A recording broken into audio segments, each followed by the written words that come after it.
अशुद्ध विचार और अशुद्ध भावना प्रगति के बाधक हैं माता। अशुद्ध विचार और अशुद्ध भावना प्रगति के बाधक हैं माता। सत्य से अलग होकर जीना, सत्य से अलग होकर जीना, जाने हमें क्यों है सुहाता। अशुद्ध विचार और अशुद्ध भावना प्रगति के बाधक हैं माता। जननी तेरे श्री चरणों में समस्त शुद्धि करें समर्पण। जननी तेरे श्री चरणों में समस्त शुद्धि करें समर्पण। मलिन है जो अंतर तल, मलिन है जो अंतर तल, उसे बना तू स्वच्छ दर्पण। अशुद्ध विचार और अशुद्ध भावना प्रगति के बाधक हैं माता। हर वह वस्तु, हर वह बाधा जो हमें करे प्रगति से दूर। हर वह वस्तु, हर वह बाधा जो हमें करे प्रगति से दूर। तुम प्रेम शर से अपने माता, तुम प्रेम शर से अपने माता, उसकी जड़ता करो चूर, उसकी जड़ता करो चूर। अशुद्ध विचार और अशुद्ध भावना प्रगति के बाधक हैं माता। सत्य से अलग होकर जीना, सत्य से अलग होकर जीना, जाने हमें क्यों है सुहाता। अशुद्ध विचार और अशुद्ध भावना हमसे दूर करो हे माता।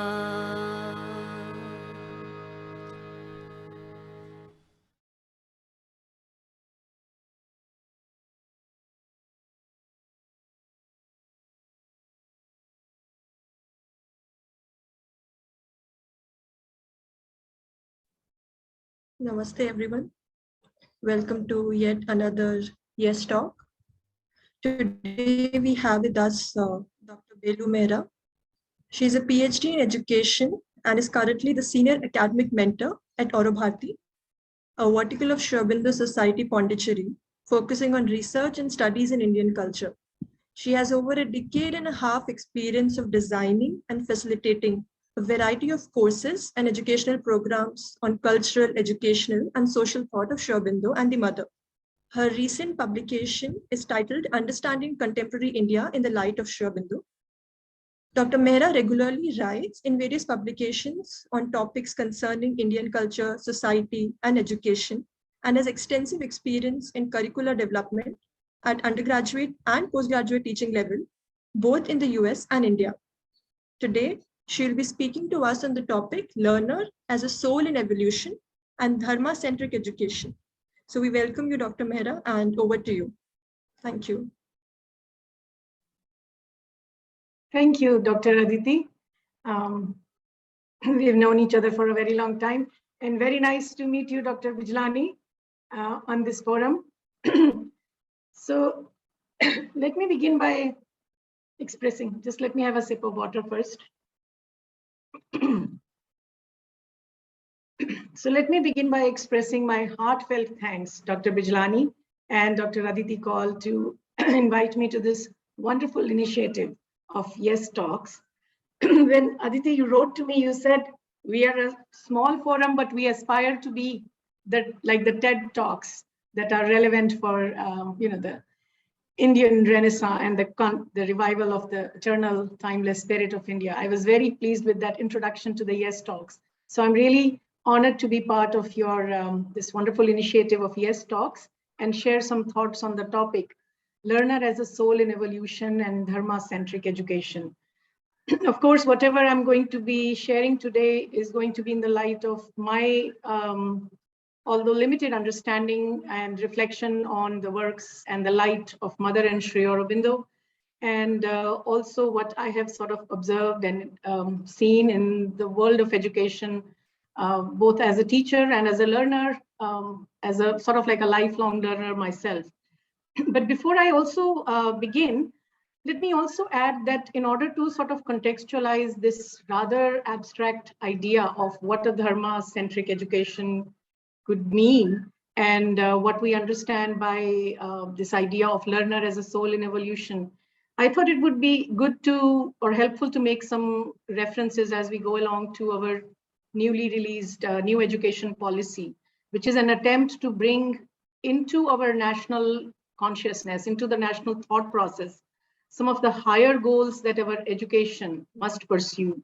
Now, to what extent these aspirations and ideals that are set out in the NEP will actually be implemented in the classrooms across the nations, that is for time to tell. But the very fact that we have this document now as part of our national thought process, and some of these ideas have come onto that stage, that is something to be appreciated and carefully considered. And of course, as I go along, I may also point out what I feel as some of the gaps or some room where the spirit of this dharmic view of education can be emphasized even more, as I understand from the insights into education given by Sri Aurobindo and the Mother.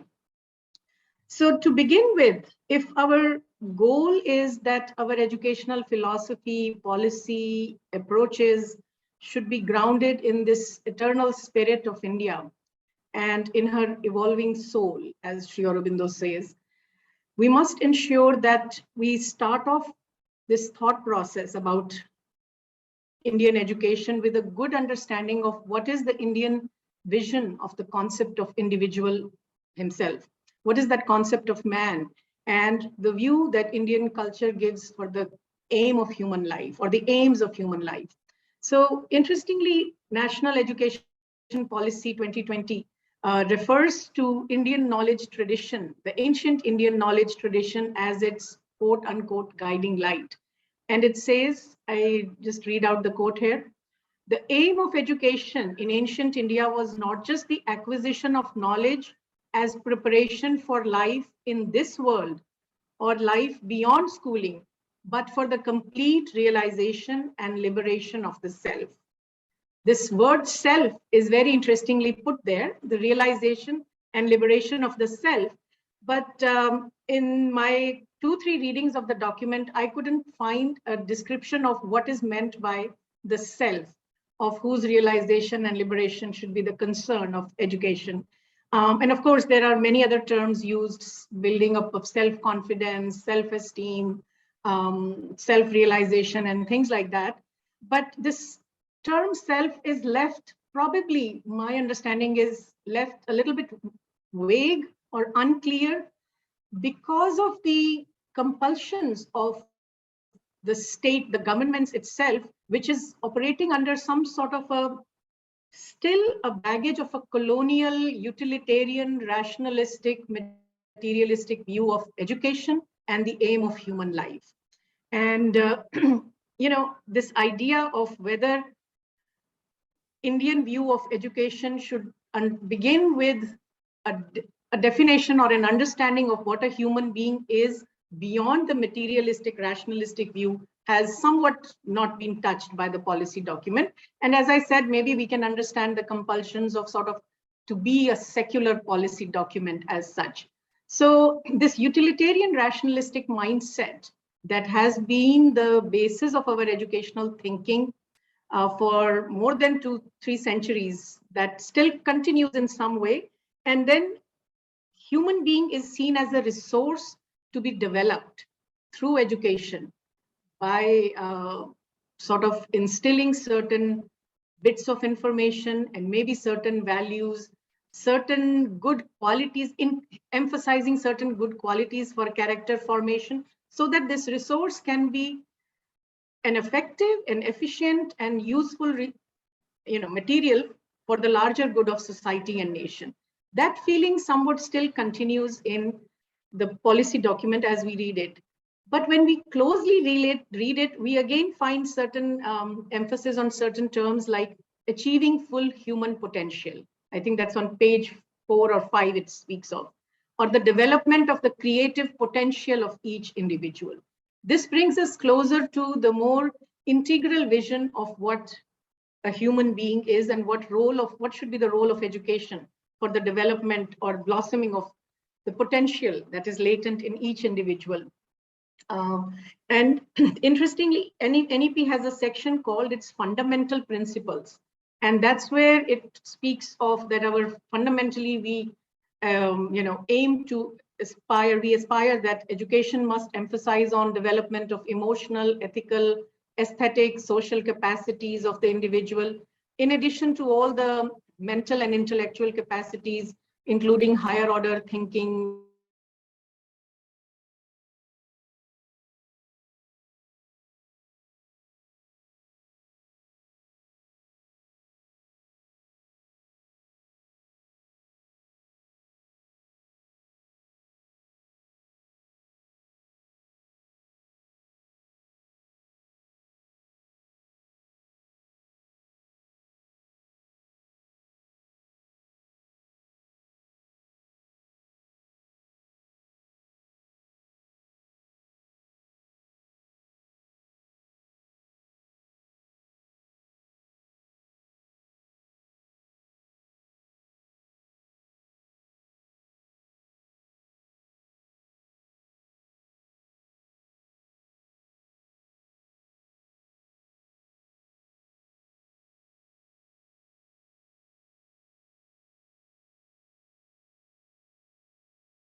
I think she just got dropped out because of network issues. So we'll just wait for her to come back.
Okay, my apologies. I don't know why I got disconnected, but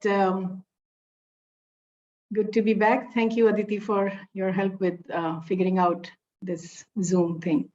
So, as I was saying before I was disconnected, that while NEP does try to bring in some of these sort of more holistic view of what a human being is through its various, the terms that it uses, and it emphasizes this all-round holistic development of the individual, addressing all parts of the being. There is still something that somewhat seems missing, and I'll come to that in a minute, because if we look at the more Indian or integral view of life, the human existence and its aim, an individual is a whole lot more than the parts of one's being. And there is some deeper central truth to one's being, which somewhat seems still unaddressed in this new education policy document.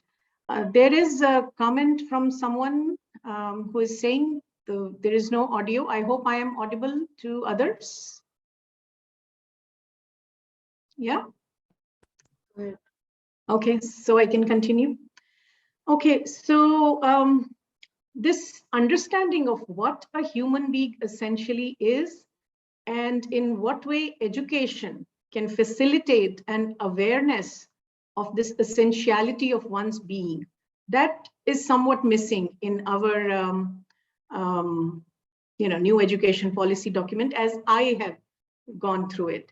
But as I said, there may be other compulsions for policy documents to be under that sort of a, to present itself more in that secular terms. And as we know, that is a sort of a symptomatic of a larger problem of this somewhat ignorant and haphazardly ignorant adaptation, I would say, of this Western Enlightenment-based rationalistic view of life and existence. And in that context, in that epistemic context, whatever was the context in which the idea of secularism came into being, that has been somewhat unthinkingly adapted to the Indian context. Be that as it may, that is not our concern today.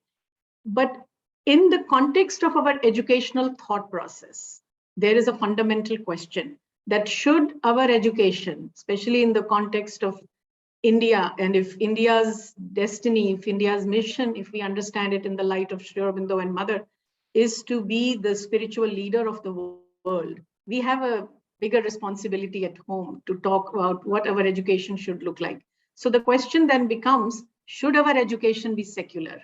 And if by secular we mean only that which acknowledges and accepts and values, emphasizes only the material or the temporal view of human existence and its goals, and the matters of spirit are left to that which sort of is captured in the umbrella term of the word religion, then a truly Indian integral education cannot be secular, should not be secular, if this is what we understand by secular with this limited view of the term.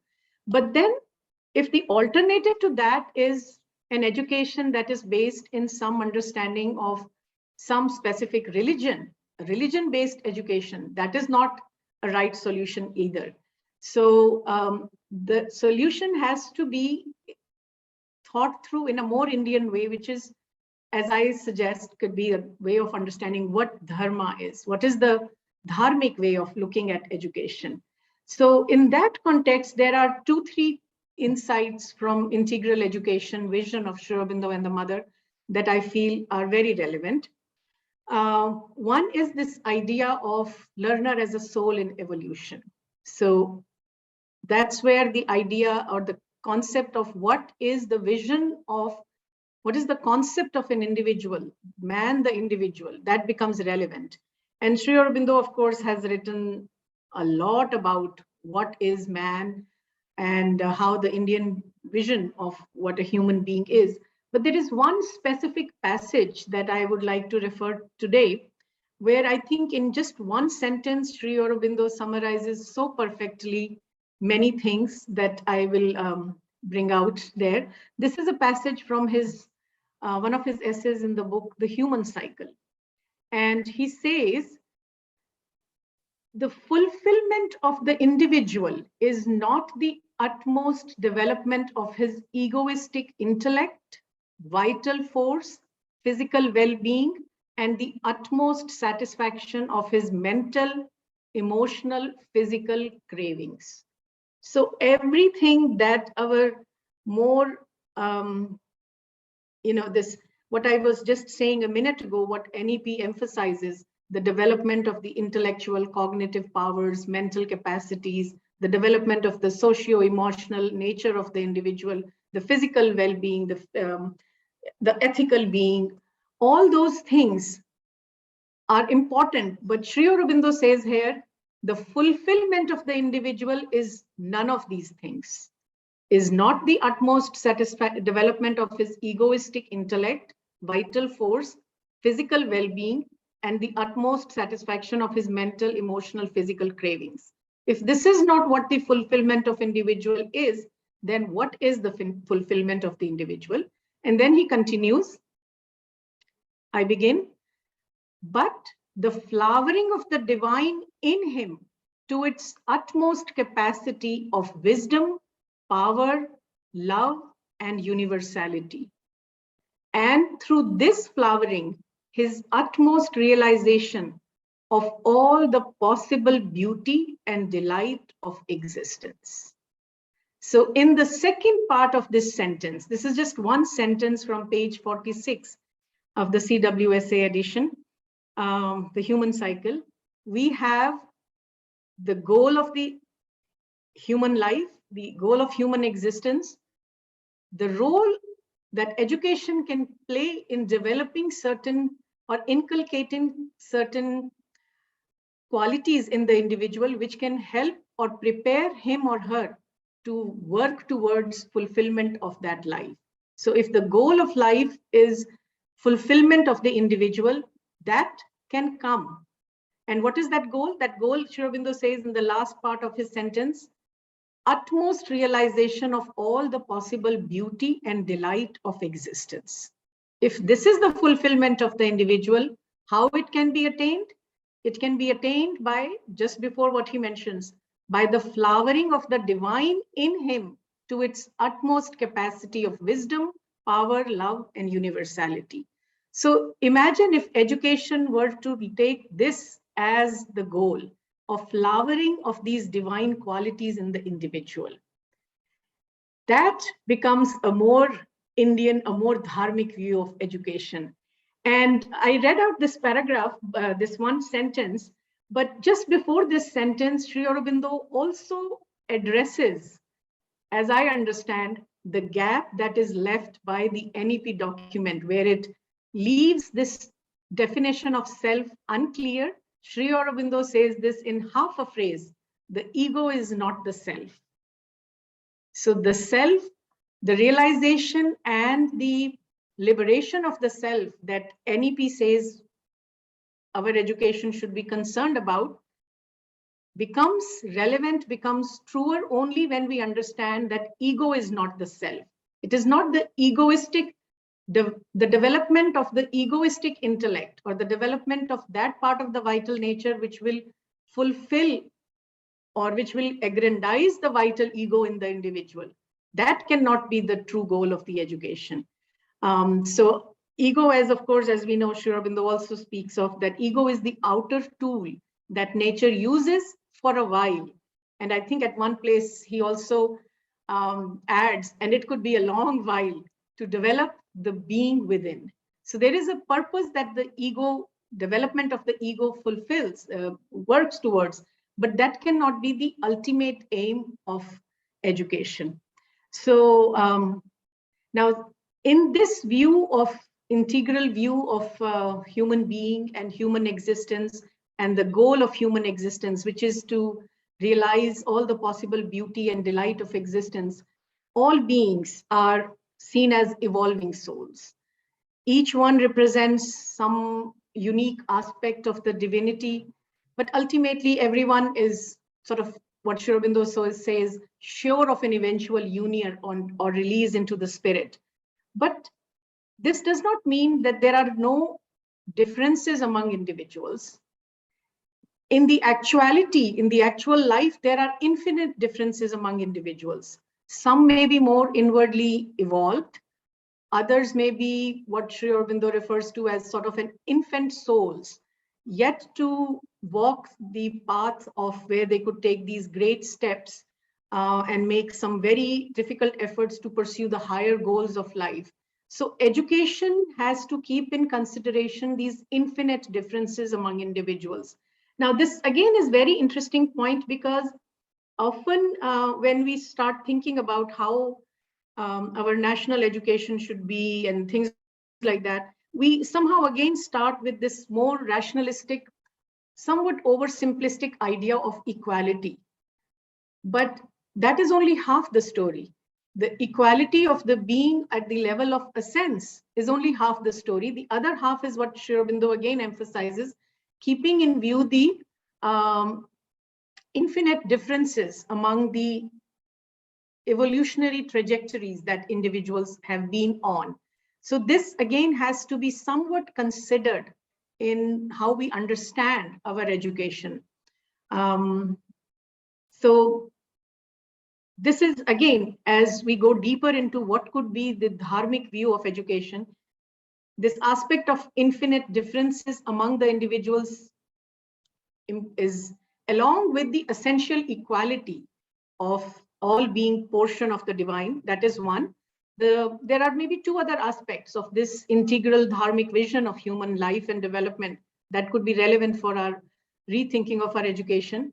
The other one is the infinitely complex human nature, that we are not one single piece, but rather made up of many pieces, but there is some inner core that binds it all. And another thing could be, another important point in this view of human life and development is the law of gradual progress, the law of graduality, principle of graduality that Sri Aurobindo speaks of, according to which we pass through stages in our growth process, in our growth journey.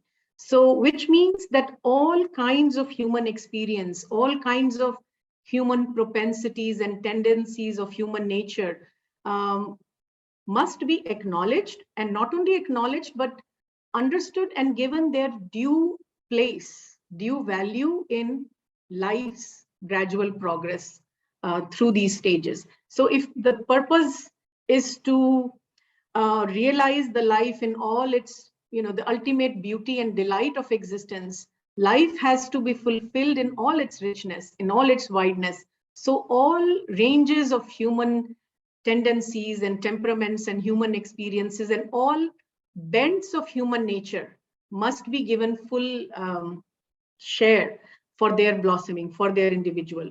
So these are certain principles that should be the basis of our rethinking of a sort of a dharma-centric education.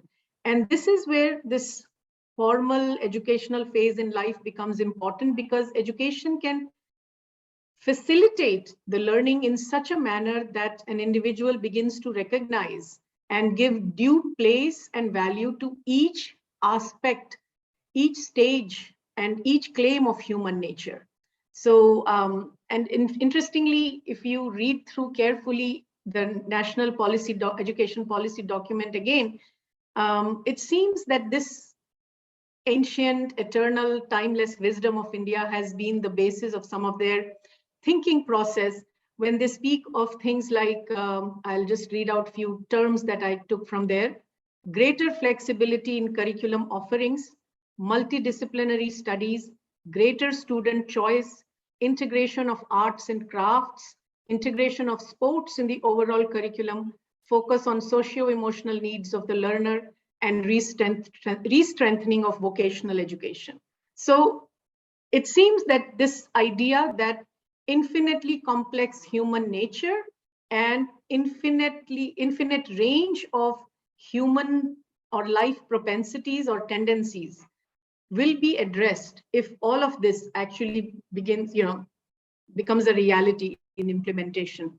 And as I said before, the need for holistic development of individual, which includes the socio-emotional needs of the learner, etc., is very clearly pointed out. In fact, I did an exercise to do a word count of how many times the word holistic or holism comes in that almost 70-page document. It's about more than 40 occurrences. So this kind of rethinking curriculum and pedagogy in this way to cultivate mental, intellectual, ethical, dynamic, practical, aesthetic, all parts of the being, then of course there is a lot of emphasis on character development role of education, using storytelling and reading of biographies of heroes. All of that is very clearly and rightly emphasized in the new education policy document, something that we also see in Mother's and Aurobindo's vision for education as well. But again, as I said, emphasizing development of these various parts of the being, it should not be merely for the sake of the development of these parts. And they only make sense when we also recognize the need for integrating these parts around the central truth of the being. Because if we don't do that, we somehow fail to recognize an important purpose of true and living education, which is to facilitate an inner harmony in the being. And I'll come to this point of harmony in a minute. But before I do that, I want to just bring one other key aspect here, which is about the sense of sacred.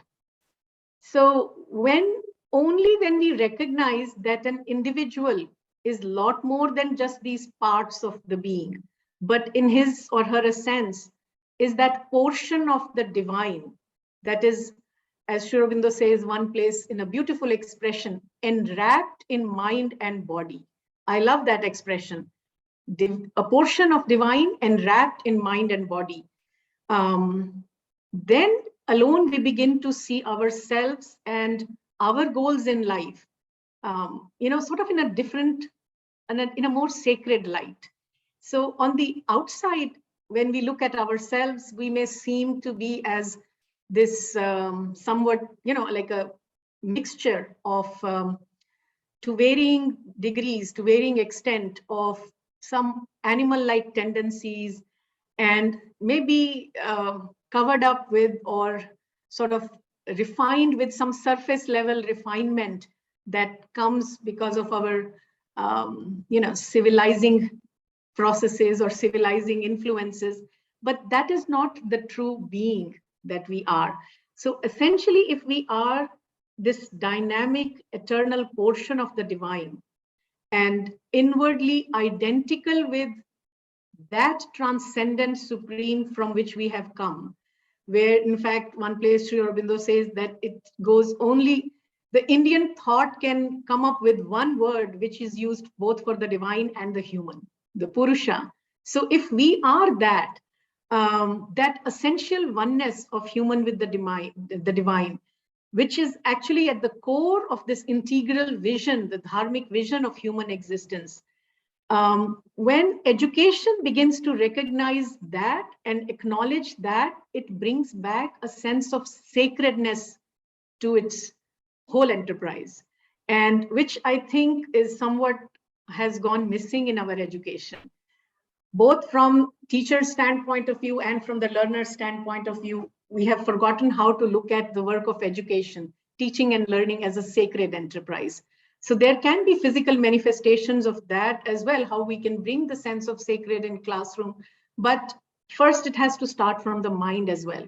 So if this idea that essentially the self is not the ego, but the truth within, that somehow education should facilitate an awareness of, by just acknowledging that, we bring back that sense of sacred. And this is not only true for those who are involved in the work of education, but even as parents, even as adults who are involved in any capacity with the work of upbringing or education, or sort of taking care of the future generations. If we start to recognize this essentiality of the being, that sacredness in the parenting, in conscious parenting, can also bring great value to that. So this is one sort of a point that I wanted to bring back before we go back to the other point that I was referring, which is how to bring back the harmony, which should be the aim of education. So as I was saying a while back, that the dharmic view of life, the integral view of life, recognizes the infinitely complex nature of the human being. And it also recognizes that principle of graduality, passing through the stages in its growth. Within that framework, it recognizes that initially, before one is ready to pursue the higher goals of that, working towards finding that supra-rational existence, or connecting with that supra-rational part within, the supra-existential part within, the initial stages of life's movement have to be those which satisfy the initial powers of the human natural ego. And ego, as we see in Sri Aurobindo's vision, is the tool that nature uses to help the development of the being.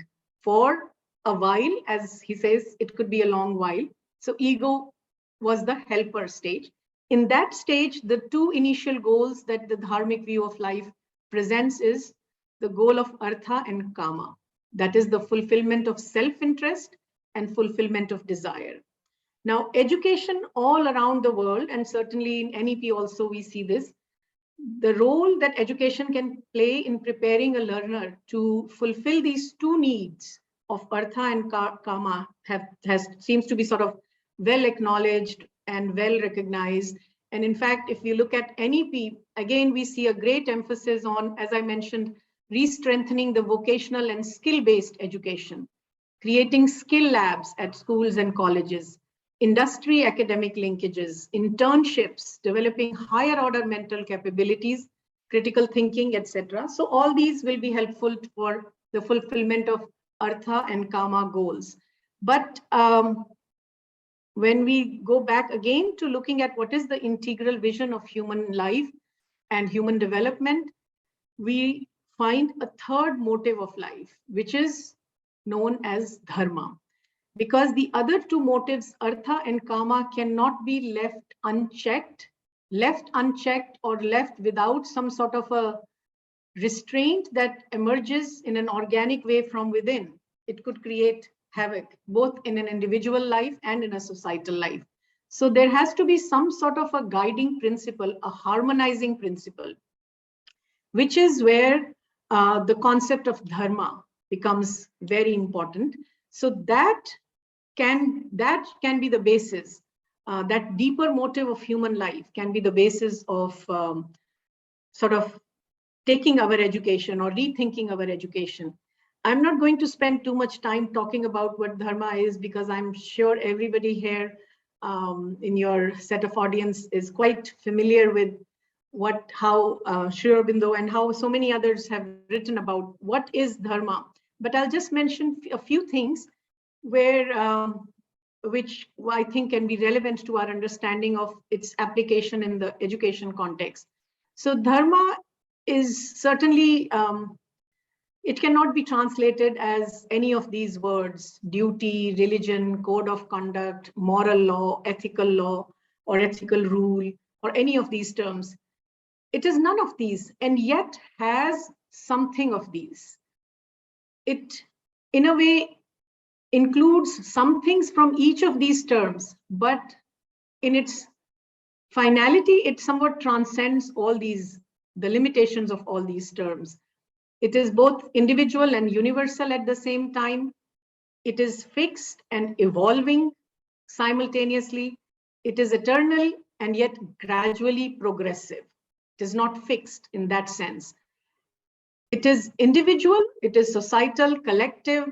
It is essentially an inner guide that must be discovered individually, and yet it must be harmonized with the larger dharma of the collective life to which one belongs, whether it is a community, starting from family, to of a community, to nation, to humanity. So all of this is comprised in this one single term, dharma. It's essentially that foundation of life that sustains and holds together the 3-4 points that I mentioned: the infinitely complex human nature, the infinite differences among individuals, and the great diversity and complexity of the individual nature itself. So Dharma is individualized enough, which means if this has to be the basis of education, education has to be individualized. And that's how it can address the needs of basically all human natures, all differences in the human nature, all aspects and stages of life, the inward differences, the inner differences of the evolutionary stages of the individual learners. And it can allow for that maximum freedom, continuity, and greatest possibility of what I think are very, very relevant in today's highly complex time and age, because Dharma alone can give us clues into what is meant by contextualization, adaptation, and adjustment. No set of rules or commandments can prepare an individual to walk through the complex age that we live in without having a grasp of what it means to contextualize, adapt, and constantly renew and adjust. So this is true both for the ordering of the individual life and ordering of the collective life. The idea is that if we all somehow figure out what is our true swabhava and swadharma, we will naturally be harmonizing more and more with the collective life around us. So Dharma was also given to us as a principle to organize the collective, the national life, which is again interesting because education cannot ignore that social, national, or the collective role that it must play for the collective, not just for the nation, but for the humanity. And there I would just like to refer to what Sri Aurobindo says of the 3 aims of education: the individual fulfillment, the individual development, the relation between that the individual has with the collective to which he or she belongs, which is the nation, and then the relation of the individual and nation to the larger humanity. So again, Dharma, when we begin to understand how to grow in Dharma, how to live by Dharma, can become a key to understand this, how one can gradually progress in one's life, appropriate to one's stage of life, one's place in life and society, and that can become a means to grow inwardly and spiritually. As I said, I did a word count for the word holism in NEP. I did a word count for Dharma also, not a single occurrence. And this is National Education Policy for India. I was a little disappointed, but then I also knew, like I said, it is in that sort of the secular understanding of what view of human life is. So education, I suggest, should facilitate a gradual progress in learners' journey to discover that inner law and that inner truth of the being. That is one's own dharma, one's own swabhava and swadharma.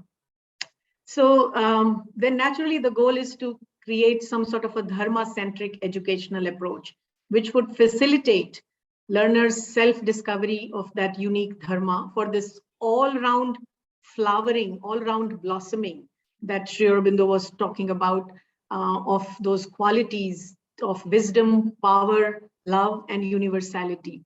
So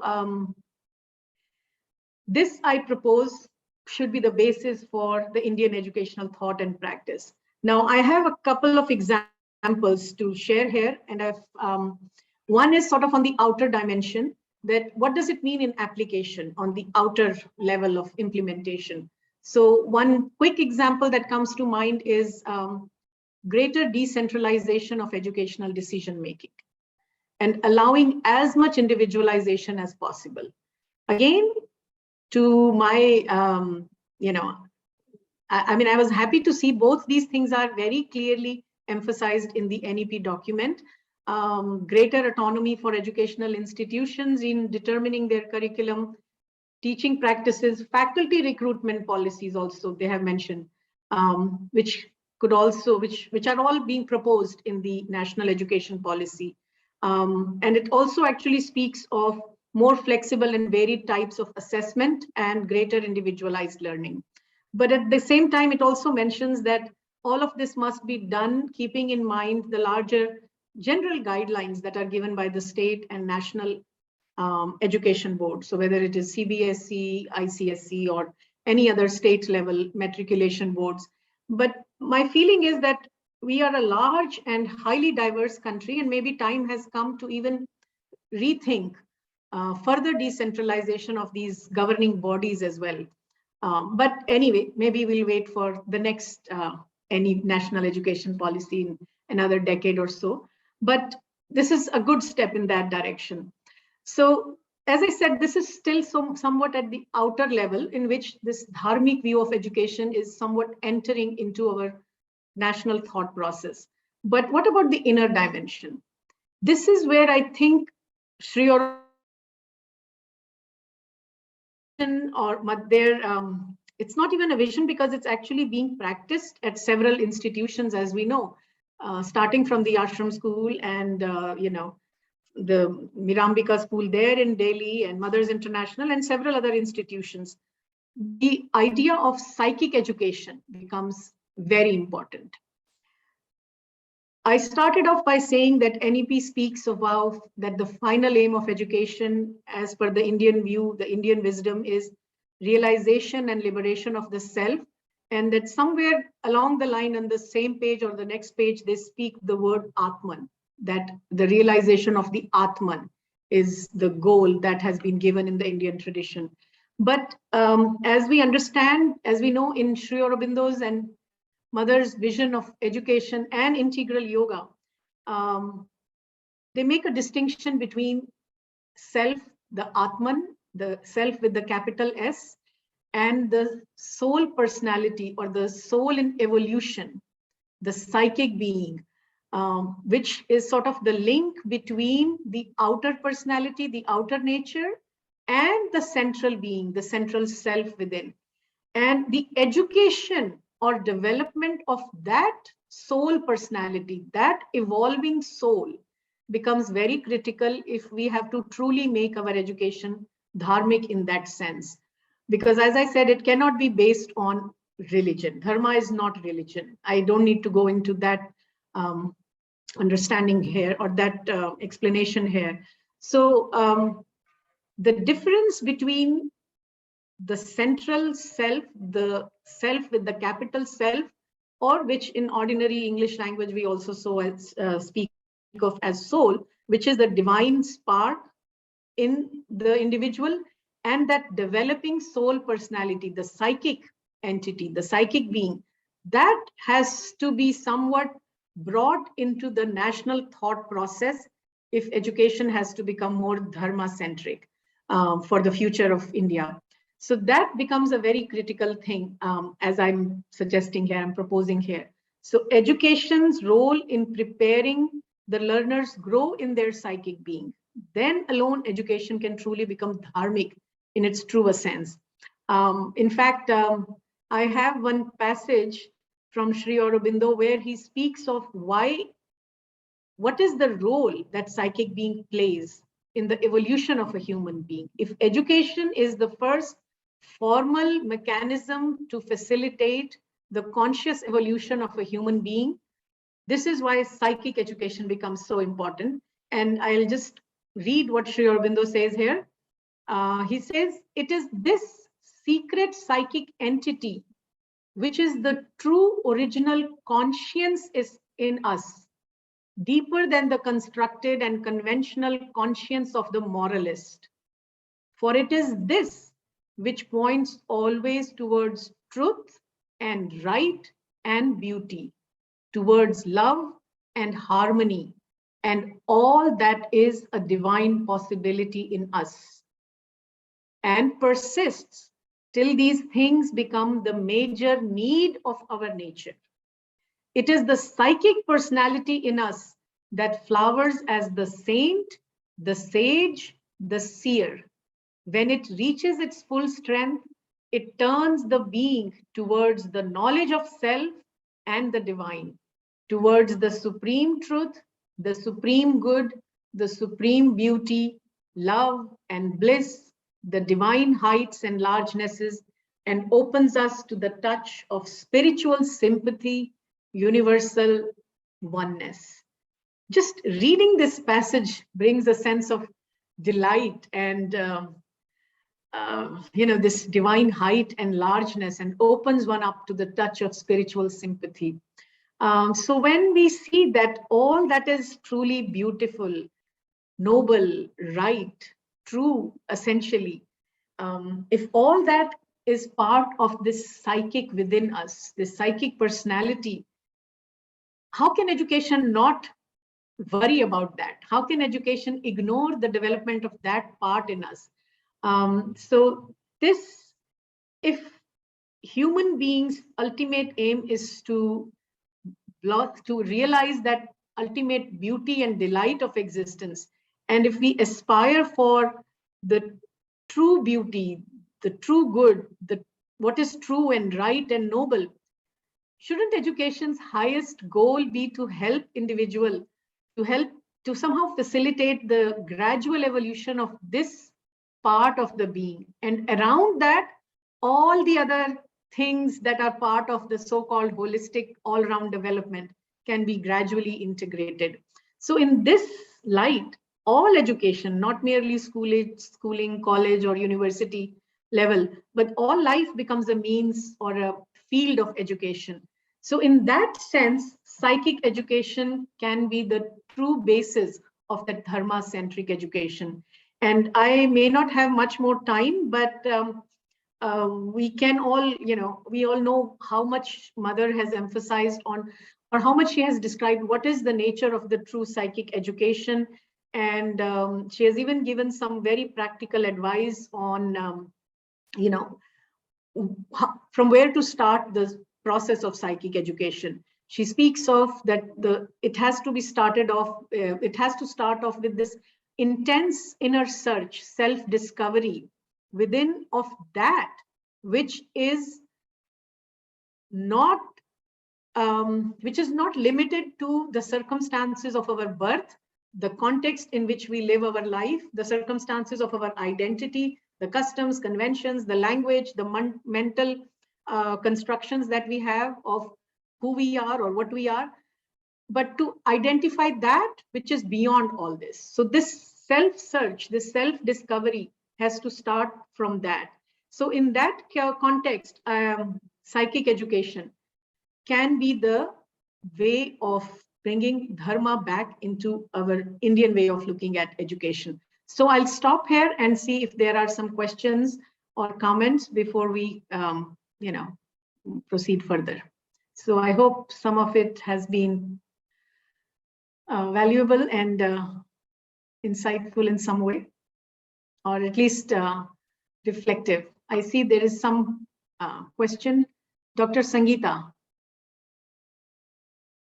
Hi, Miss Mehra. Thank you so much. This was fabulous. Very, very eloquent, very clear, and really the major insight that I'd like to share.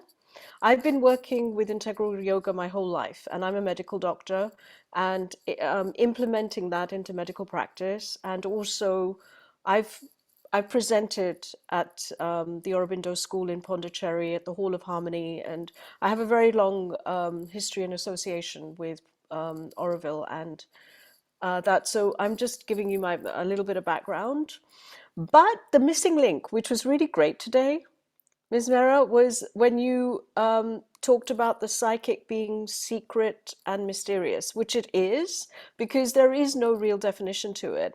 And it just clicked actually today that the only way to really tap into it is through having the divine qualities of beauty, truth, etc. So actually, if it's correct to say, then having these qualities are the path that will actually allow the psychic being to unfold its mystery and its secrets basically.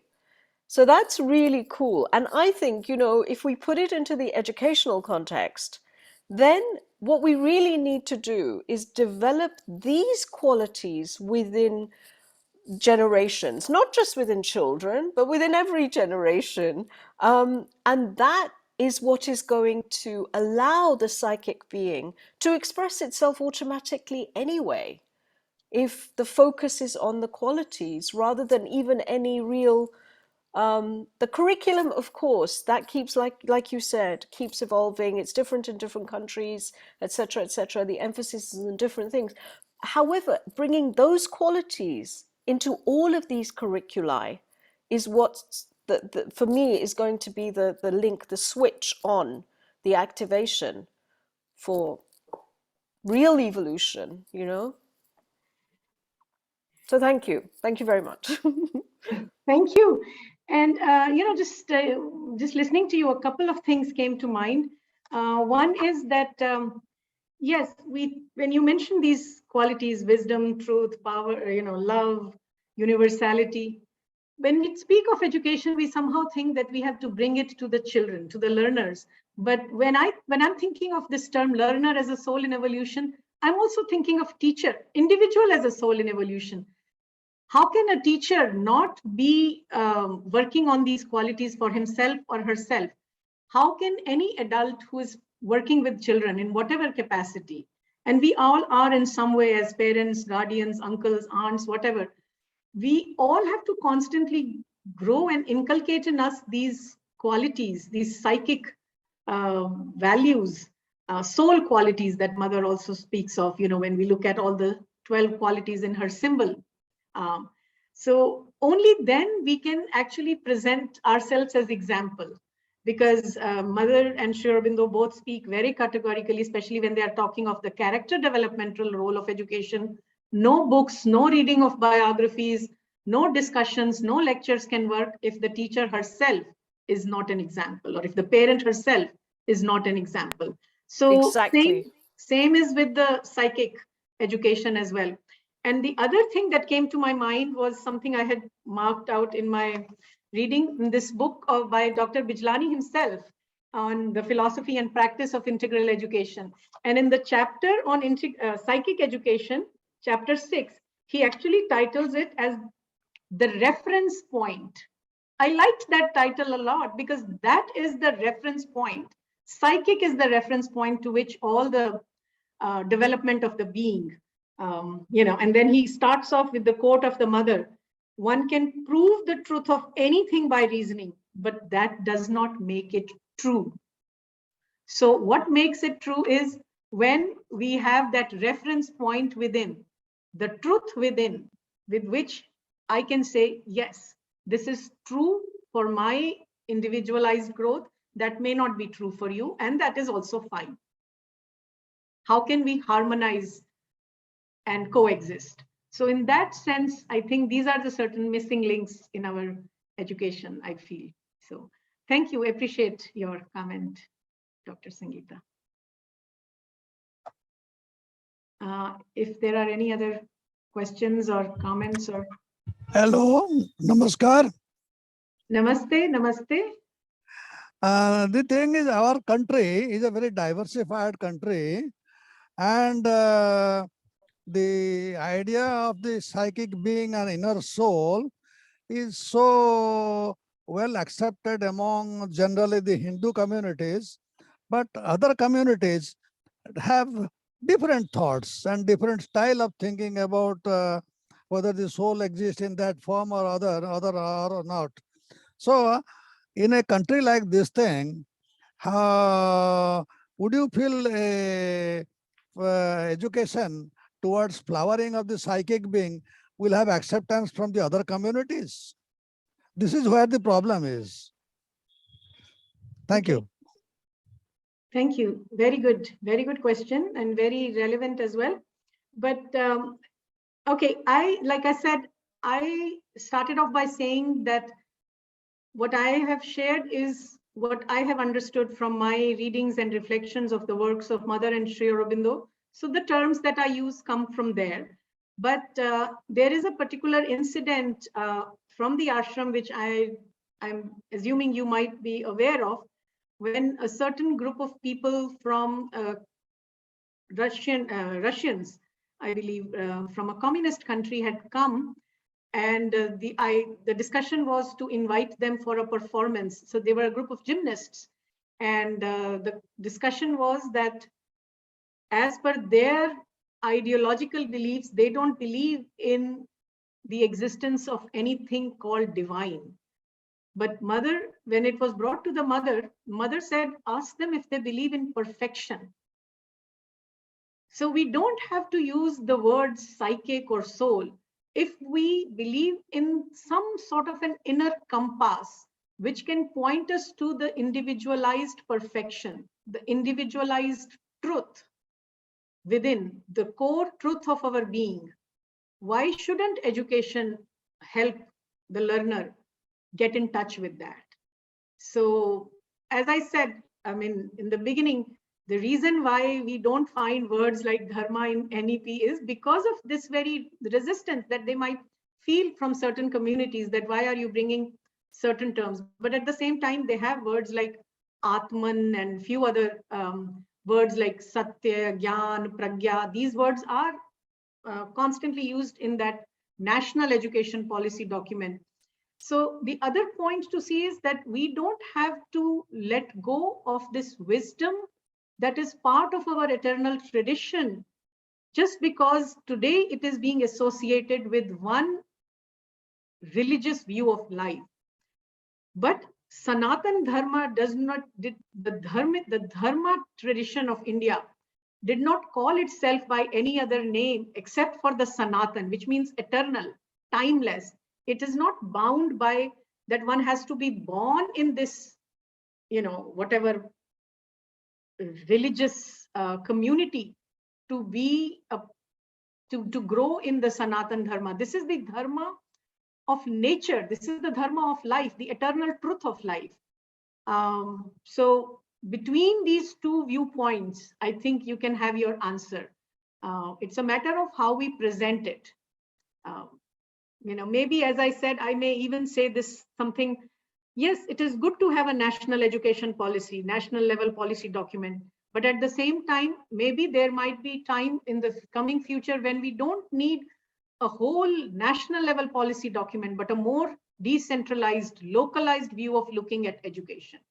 So that may also be the need for the future age. So who is to say education has to be, it cannot be, it can only be a broad guideline, like a direction it can give, but it cannot give specific commandments as to everything has to be done in a certain way. All I'm saying is that education in India must not ignore the integration of development of all parts of the being to the central truth, development of the central truth within, which is what the psychic truth is. So I hope that satisfies to some extent your query. Thank you. Thank you for a wonderful question.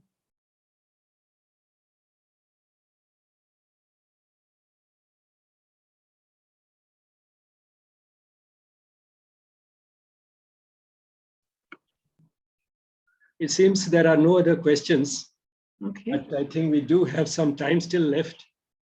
So I'll make a few comments, and maybe after that, in the meantime, if somebody has some afterthoughts, or Dr. Beloo Mehra would like to close the session with her final comments, we can do that. This, in fact, talk has been an experience. An unusual talk, taking on some controversial areas with great courage and conviction. An important question that was raised right in the beginning was, should our education be secular? And quite a bit of the discussion centered around these two rather commonly used words, but at the same time, which do not always convey the same thing to everybody. One is secularism and the other is dharma. As Dr. Beloo Mehra mentioned, secularism does have a history. It has a history in the Western world, where during the Renaissance, there was a conflict between reason and religion. And from that followed as a corollary the conflict between religion and science. But in our tradition, we never had any of those conflicts. But at the same time, since that was the period, soon after the European Renaissance had reaped its benefits in terms of material progress and the application of science and technology and industrial revolution and so on. Soon after that, we got colonized by the British, and one of their aims of education in India was to produce at least a small class of Indians who would think like them. And they were preeminently successful at doing it. And after independence, inertia has ensured that that particular group of people who have always been a small number in this country, but at the same time who have wielded an influence which is far out of proportion to their numbers, due to this inertia, that group continues to think in the same way. And one of the key ideas during that period was that of secularism to solve this conflict. And in this conflict, since rationality and science sort of emerged triumphant, this particular concept of secularism emphasized that religion should be kept out of the state. And from that, it followed more or less as a natural sort of a perception that religion can be kept out of almost everything as far as possible. Religion came to be considered something dirty, something to feel shy of in the modern world. And that sort of a feeling was successfully transmitted to some of our intellectuals who pursued higher education. And through inertia, that sort of a feeling continues. And since it's difficult to change these things, in fact, it has persisted here longer than in the West itself. Our erstwhile masters have changed more than we have over these 75 years. The idea of the soul, the idea of spirituality finds much greater receptivity in the Western world today than in India. That is, I mean, among Indian intellectuals, it finds a greater acceptance there. But at the same time, in that respect, the new education policy is a great advance. It might have taken only a few small steps, a few hesitating steps, a few steps which sort of reflect trying to sort of satisfy many different points of view. But at the same time, it has once again emphasized, firstly, the core values of this country. And whether education can be divorced from religion or education can be truly secular, can be expanded to, can anything in this country be divorced from religion? In fact, Aurobindo makes this important point in the Foundations of Indian Culture that nothing in this country can be kept free from religion, because to us, religion is not something to be kept in a compartment. It's not confined to a few religious rituals, but religion is something that permeates every aspect of life. It's a living religion. It influences the way we live. It influences the way we think. And therefore, it cannot be kept out of anything at all. And that's why, in spite of all the efforts that have been made, it has really not been possible to keep it completely out and just scratch a person on the surface, whether it's a highly educated person or whether it is the rickshawala or the vegetable seller. It doesn't take too long to discover that even that person somewhere within acknowledges that yes, the divine exists in everything. It is there in every particle. It's there in every bit of matter, in every plant, in every animal, and that all that happens in this world is the result of divine will, and so on and so forth. And all that happens reflects not only the divine will, but also the divine wisdom, and therefore everything that happens is for the good. Now, these are things which are so deeply ingrained in our blood that we can't keep them out, but somehow normally we don't associate that with religion the way it's understood today. And so one idea that secularism means that religion has to be kept out of life is something which is absolutely incompatible with this country. And correspondingly, we have had other, therefore, interpretations of secularism that may not be completely out, but at least it should mean that everybody should be able to have the freedom to practice his own religion. Religion should be kept a private affair and not made public. We should have tolerance for all religions. Now, these are the other interpretations that have been given to this word, secularism. And all these are good ideas, noble ideas, but then these are all intellectual ideas. We are talking about going beyond the intellect and beyond reason. And that is where the other things come in. And in relation to this, there was one important question raised by Dr. Rishikesh Acharya, who asked whether this idea of psychic education would be acceptable to all the communities. One of the, I think, root causes of this understanding is mixing up religion with spirituality. Religion, you see, the way it has come to be interpreted today is quite different from the way quite often Aurobindo was interpreted. To him, religion, Indian religion particularly, meant essentially Sanatana Dharma, which is more or less essentially spirituality. It does not have the usual features of religions, which are a set of rituals and ceremonies, myths and legends as an essential part of the religion, and a strict ethical code. Probably this is the only religion, if we may call it so, Sanatana Dharma, which has no fixed ethical code in which, as Aurobindo says, the highest scripture is within you. Now, if the highest scripture is within you, it is not within only the Indians or the Hindus, it is within every human being. And we find evidence of it repeatedly. And that is what gives us this sense of dharma in the true sense, which is a sense of right and wrong and not an organized religion. Now, let me give you one or two examples to show that this sense of right and wrong does not really, is not restricted to a person because of belonging to a certain religion. In 2012, a gunman entered an elementary school in Connecticut, went around shooting a large number of teachers and students, and the commotion, was heard by one of the teachers in a class in which she had very small children, and she told these children, sit down in this cupboard. She opened the cupboards, deposited the children there, told them, sit here quietly till this man is gone, then I'll take you out. Now, what happened was, in the meantime, the gunman entered this very room and asked her, where are the children? She said, the children have gone to the gym. Now, he shot her dead and moved on.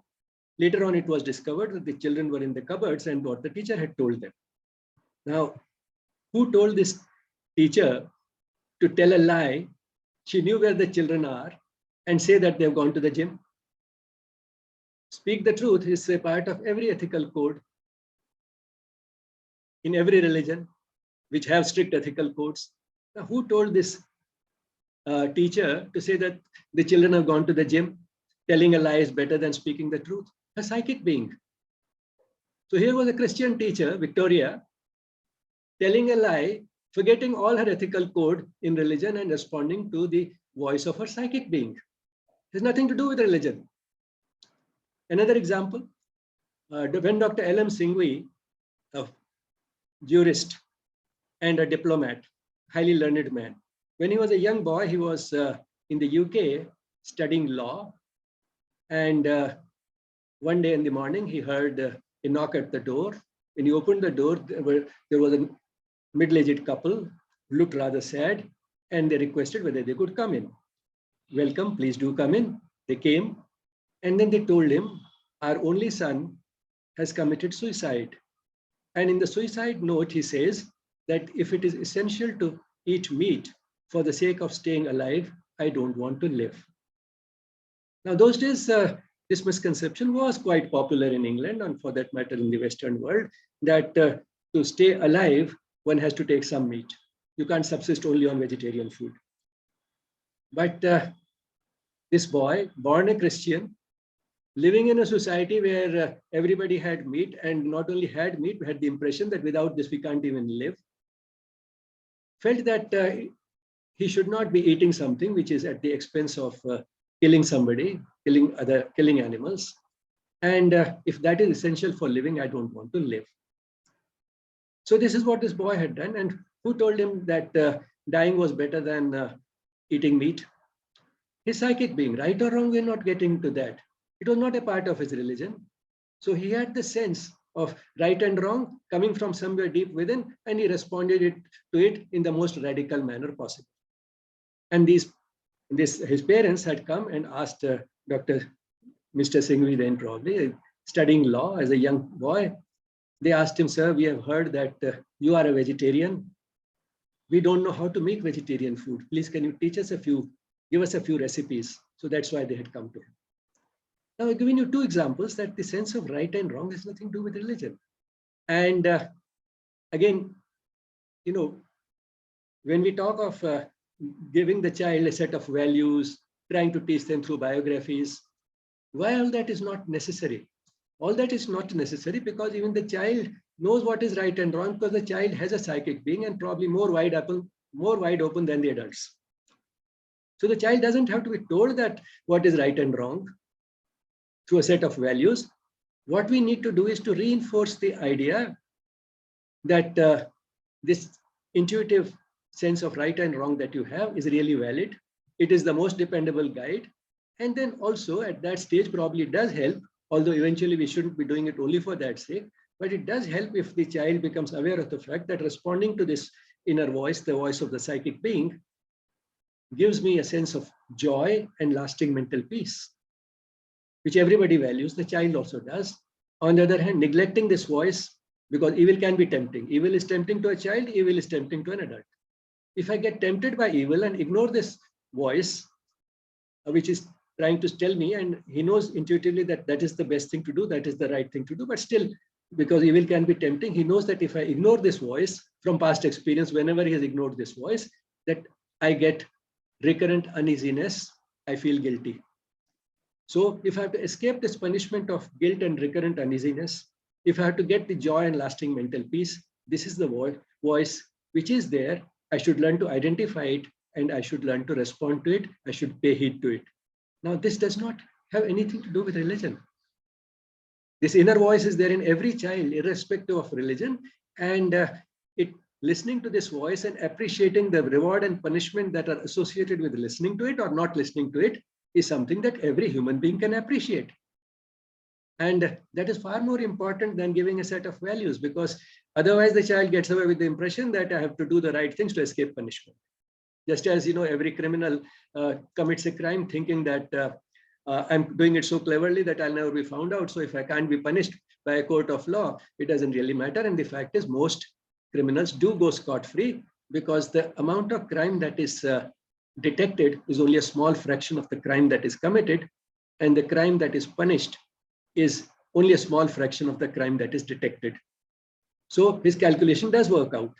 So what we are trying to do in psychic education is make the child grow up with the idea that I should listen to this voice of the psychic being because it is in my own interest. It is not to impress the teacher, it is not to escape punishment, but that is the only way I can get that joy which far surpasses ordinary happiness, the happiness, that fleeting pleasure which comes from playing a mischief or getting tempted by evil. It far surpasses that. That's the joy I get. And I also get lasting mental peace instead of the recurrent uneasiness which I get if I don't pay heed to this voice. So if a person grows up with this and picks this up through experience, through stories, through the reflections which the teacher engages, and through the examples that he finds in teachers, parents, and the society. All these are important because this type of development can't happen in a vacuum. So all this is important, but fundamentally it is the child who has to grow. It is the child's soul that has to evolve, as Dr. Mehra given right in the title. So it is the evolving psychic being which has to be, the evolution of which has to be facilitated by this approach, so that we get in the society a much larger number of people than we do now who realize that if I have to do the right thing, it is not to please anybody or to escape punishment, because when I do something wrong, there is a punishment that comes from within which nobody can escape. Once he grasps this point, I think that person will not commit a crime. At least the crime can come down remarkably as a result of this. And it is not just to bring down crime, but to look at it in a more positive way, for moving towards the future in which the human race will have a higher level of consciousness, and that would be the plane from where the affairs of the world will be conducted. And that is what will make the world of the future a better place to live in, which is Aurobindo's and the mother's vision. For that, this type of education is not only helpful, it is absolutely indispensable. And as Dr. Beloo Mehra said, hopefully we'll pick up the courage to say it more openly in the next education policy, as and when we come up with it. And again, by doing all this, we are paying neither a tribute to the Hindu religion or the Sanatan Dharma, nor are we doing our patriotic duty because we are Indians. We are doing something which is in the interest of humanity as a whole.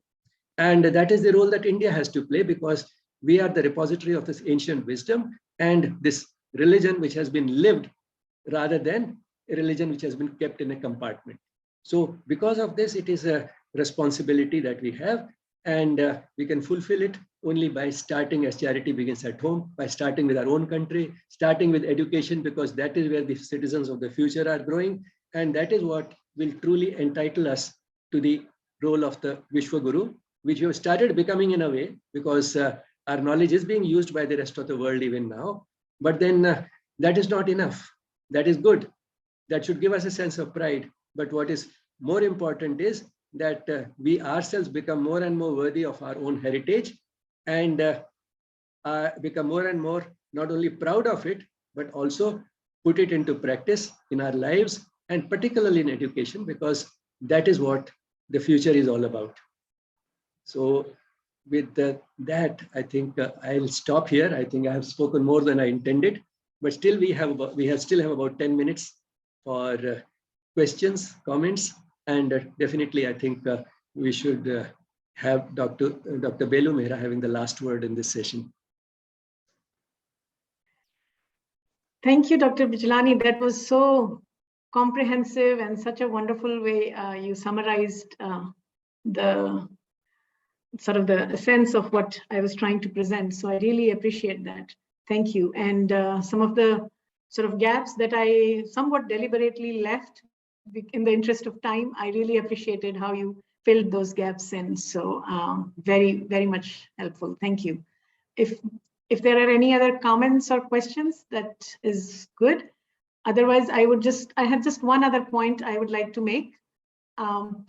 So in addition to everything that Dr. Bijlani, you said, how, when we talk more courageously, or when we try to bring in this idea of psychic education more into the mainstream thought process of what our future education should be like, another wonderful sort of gain or byproduct that can come from this is to make individuals truly individualized in that sense. Because as Mother clearly points out, that what we are in the essence of our being, we can only know when we are in touch with in contact with our psychic.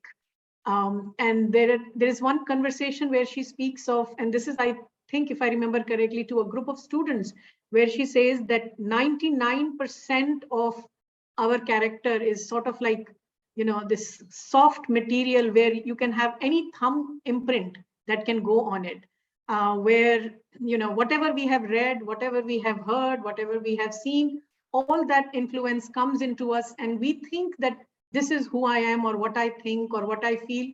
But that is all very superficial, very superficial. That is not the true individuality within. So the true individualization also comes into play when we are in contact with that psychic within.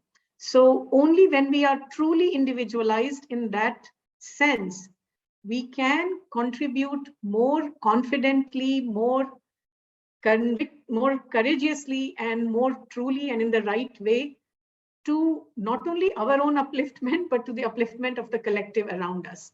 So we can become, not only in the bookish sense, better citizens of the world, but in a deeper sense, authentic individuals aspiring to grow towards the higher aims of life.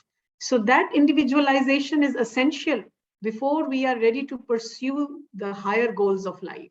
So in that sense also, psychic education becomes very integral, very significant to the part that education has to play in the growth of an individual. So it cannot be ignored. So this is one other thing. And I have just a few points that I think I had jotted down, what Mother emphasizes as to how we can begin this process of integral psychic education. So the one thing that I already mentioned, try to connect with that which is independent of all the circumstances of my birth, my education, my mental and emotional construction. There are a few other specific, very simple, they sound simple, but they are when we start living them, they are not that simple.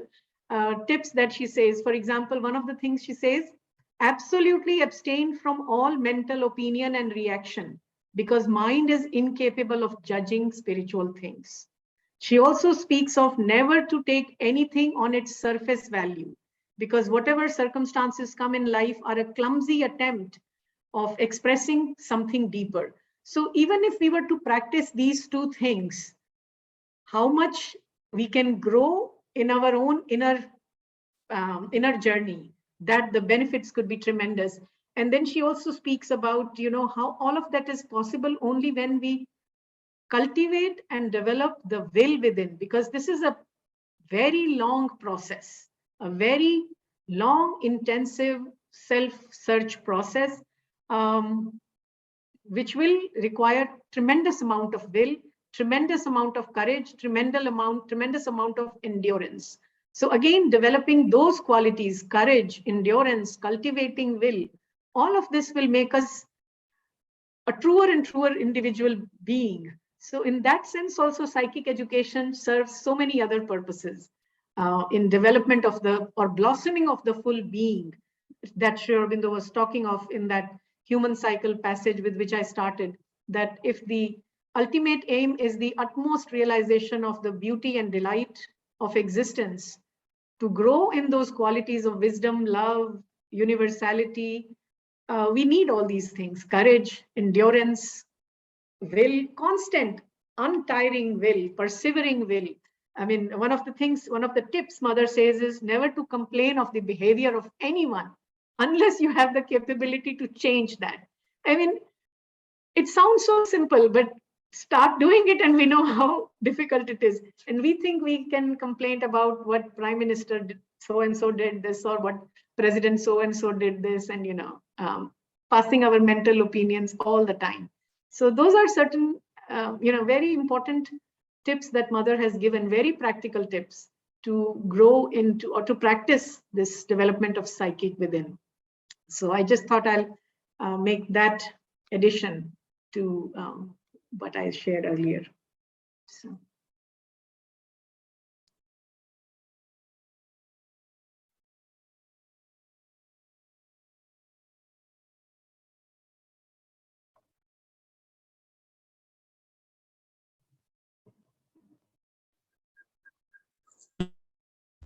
I think with that, we come to the closing of the session. So thank you once again for being here and sharing your experience. And we hope to have you some other time as well, continuing on our exploration. Thank you, everyone, and thank you, Dr. Beloo. Thank you. Thank you, Aditi, and thank you, Dr. Bijlani. Thank you.